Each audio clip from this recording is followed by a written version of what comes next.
I'm Lauren with Pack Hacker, and today we're going to be taking a detailed look at the Vivobarefoot Gobi High 4, which I've been testing for the last 3 weeks. Let's dive in.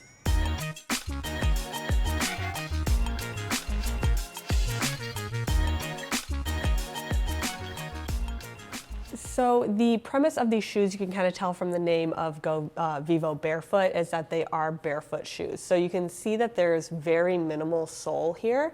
And the point is, the bonus of these is that they are super packable.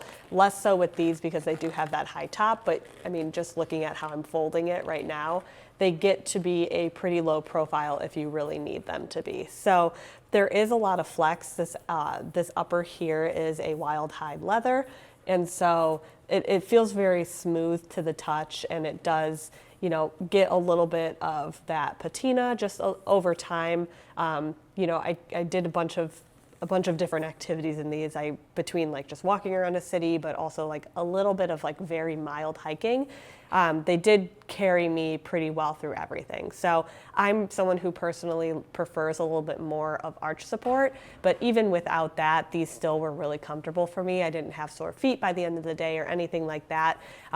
In general, I really enjoyed wearing them. There's a couple of different like kind of quirks, I guess you could say, about them, so we'll get into that. But in terms of quality and how they've held up over the last 3 weeks, they're still in pretty decent shape. The one thing I'm gonna really point out here is the toe of both of them has some pretty significant scuffing.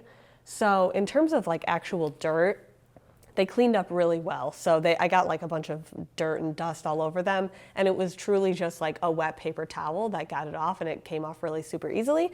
But in general, you know, once you get that dust off, there's still a little bit of scuffing on the front. So that could be more of a testament of like how I walk, but something to keep in mind if you are gonna be, you know, getting into all sorts of stuff and you want like one pair of shoes to really carry you through everything while you're traveling, then you might develop some of the same sort of blemishes on the top of the toe there.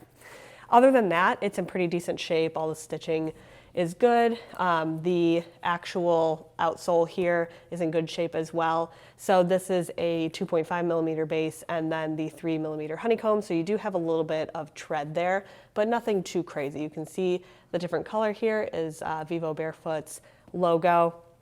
And then they have some, a little bit of like an imprint here logo as well. And then otherwise they're pretty low profile. So just kind of, there is on the back as well, it's like debossed. So very, very subtle, just sort of in general.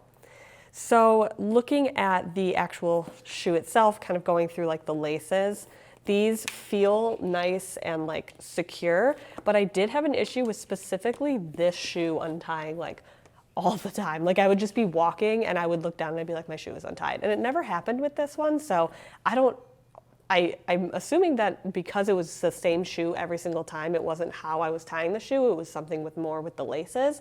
So I'm not really sure what a solution is there, but just something that I noticed. It loosened up really, really easily, and then I would look down and my shoe would be untied. So with these here, you can leave them as is if you want a little bit of extra space, or you've got these hooks here to do more of a lace-up design. And so there are a few different options that don't have this high top, but that's the version that we have here, is that high top. So looking at the inside, we have a thermal insole rather. So this just helps regulate your foot temperature just as it fluctuates as you're walking. And I definitely felt that. So we had taken these to Arizona, so the temperature was a little bit warmer, a little bit more in flux, and even as I was walking around all day, my feet weren't overheating or anything like that. I did wear them with socks, obviously, but they were still really in good shape. One thing I do want to note about walking around, kind of in general, is that it makes like a squeaky noise, and they just kind of, it never really went away. So you can sort of hear it like, if I do that. And it was almost like, it's more so, it feels like where it's like the tongue is rubbing up against the outside of the shoe. I wonder if I can hear it a little bit more in this one.